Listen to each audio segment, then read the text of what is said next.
Ibinida sa isang exhibition sa Clark, Pampanga ang iba't ibang eroplanong pandigma ng Pilipinas at Amerika. Tampok din sa okasyon ng ating mga bagong FA-50 na nag-test flight bilang bahagi ng Balikatan 2016.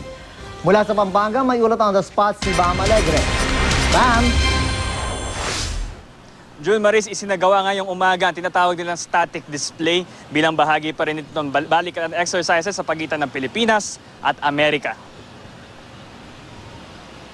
Sa malawak na Haribon Hangar ng Clark Air Base, binuksan sa publiko ang iba't ibang air assets ng Philippine Air Force at US Air Force. Nasilayan ng mga tao ang bagong FA-50 ng Pilipinas na nag-test flight. Ikinatuwa rin ng marami ang mga high-tech na transport aircraft ng US, partikular na ang Super Stallion, Pave Hawk at C-17 na kaya magsakay ng 2 battle tank. May mga pandigmang air units din tulad ng Cobra helicopter at A-10 Warthog. Ipinakita rin ng AWACS, isang portable radio control tower para sa lahat ng mga eroplano. Nagkaroon din ng simulation ng HIMARS, ang missile launcher ng Estados Unidos.